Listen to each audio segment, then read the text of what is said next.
maybe we could start our discussion of sexual differences in mating strategy with that. So first of all, what's the evidence that suggests that women are in fact choosier when it comes to sexual partners than men, and how much choosier are they? Okay, great question. Well, so maybe first we could just define for listeners what sexual selection theory is, because most people, when they think about evolution, they think of survival of the fittest and that sort of nature redding tooth and claw. Yes, and a kind of a randomness too, which that's kind of implicit in the natural selection theory, whereas sexual selection is anything but random.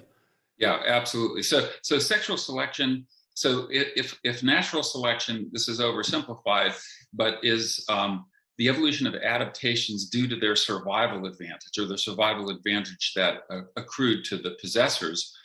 So things like fear of snakes, fear of heights, spiders, darkness, strangers, and so forth, food preferences, things that led to better survival. Sexual selection deals with the evolution of qualities that lead to mating success. And Darwin identified two causal processes by which mating success could occur. One is same-sex competition or intrasexual competition.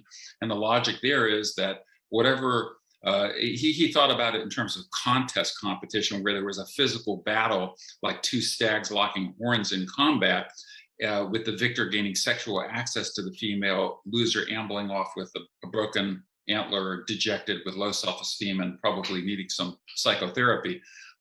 But the logic was whatever qualities led to success in these same-sex battles, whether it be athleticism, strength, agility, cunning, or whatever, those qualities got passed on in greater numbers due to the sexual access that the victors accrued.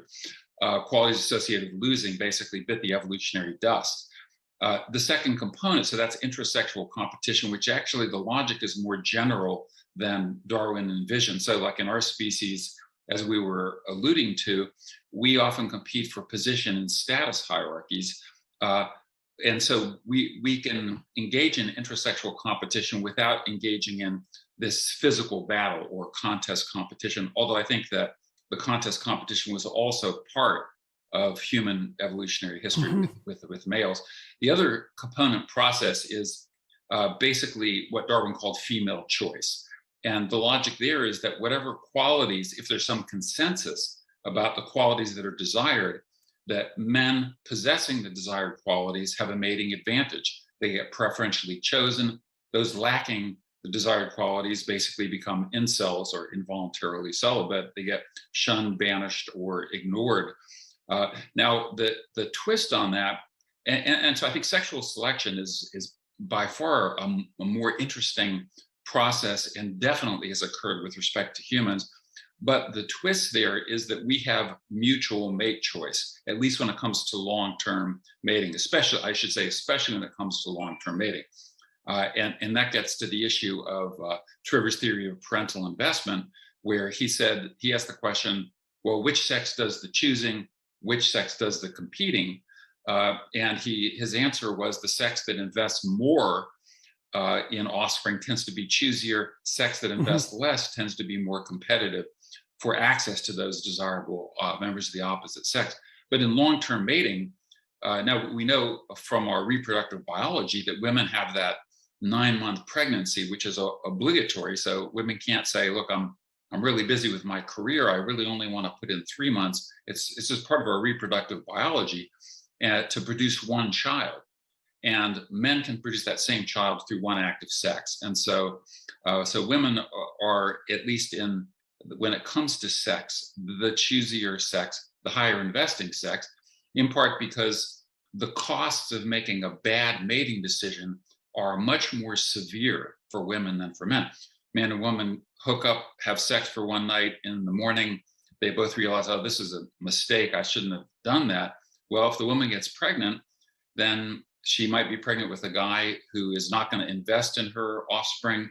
A guy perhaps is someone that has poor genetic material. It does not have a robust immune system, et cetera. So anyway, so that's a long-winded answer to your question about sexual selection. Go ahead, please. Go ahead. I was just going to say that you asked about the evidence for females being choosier, and they are choosier primarily in the context of casual sex or short-term sex. So that's where you find the big sex differences. And so one of the classic, and there's a ton of evidence for this. This is a sex difference that I capture in the book under the category of desire for sexual variety.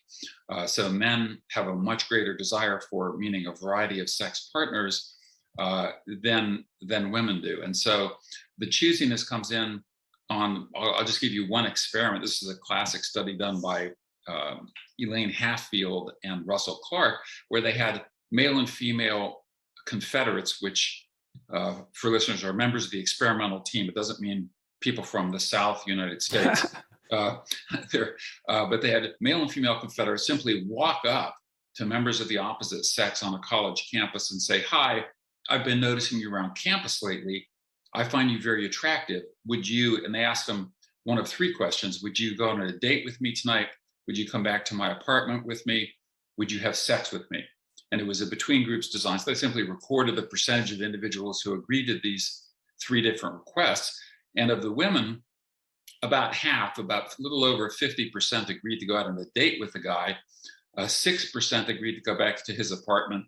0% agreed to have sex with him. Most women need a little more information about the guy before they're willing to have sex. Of the men approach, also about 50 by the female Confederate, about 50% agreed to go out on the date. 69% agreed to go back to her apartment, and 75% agreed to have sex with her. And so if you talk about choosiness, are you willing to have sex with a total stranger who you've met for 30 seconds? Women unwilling to, and in general, men very willing to. And this is a study that's been replicated now in several European studies. Very difficult to do this, as you might imagine, to get this by the IRBs or ethics committees in the United States anyway. I assume it's similar in Canada. Or worse. Or worse. So, but yeah, the kinds of studies we really want to do are more difficult to do nowadays. But it's been replicated in several Western European countries. And you can get women off of the 0%. You can get a few percent of the women saying yes if the guy's really, really charming. If he's Brad Pitt or I don't know what the modern equivalent is, Ryan Gosling, or one of the or perhaps a famous rock star. But that's one illustration of the answer to your question about, well, what is the evidence for female choosiness?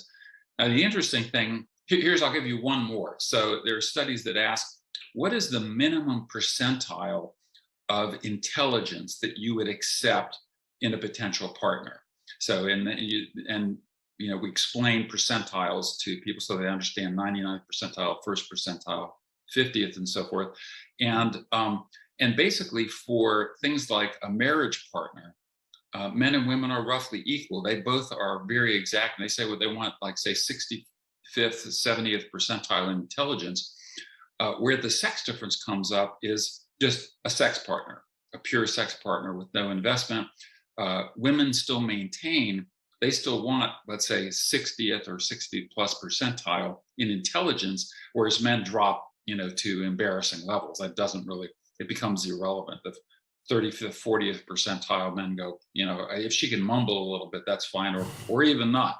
So that's another indication of female choosiness, that is, they maintain greater choosiness when it comes to short-term sex, and are simply less comfortable with having sex with total strangers or casual sex. And I'll give you one more now that I'm rambling on, and then I'll get to some other interesting issues. This is an item on the sociosexuality inventory that colleagues Steve Gangestad and Jeff Simpson developed a long time ago. But one of the items that's an attitude item, and it says, sex without love is okay. Do you agree with that or disagree with that? And there you get a large sex difference. So in the 7-point scale, where 4 is the midpoint, men average about 5.5. So they say, yeah, sex without love, yeah, that's okay. Women are about 3.5. Okay, they're below that midpoint. It's another indication of this sex difference in choosiness. Do you know if that's modulated by Big Five trait agreeableness? Oh, that's a great question. I haven't seen any studies that link that Okay. Okay. big five to that item or the sociosexuality inventory in general. Yeah. Well, you'd wonder why, if compassion and empathy might be one of the things driving that, and the value that's placed on that as a consequence of being high or low in agreeableness. And that would fit in to some degree with the dark triad work, that because the primary difference there is, we'll talk about the dark triad in a minute, is that the dark triad types are low in agreeableness centrally. It's not the only thing, but that's central. Yes. So, and that's where Yeah. there's a big sex difference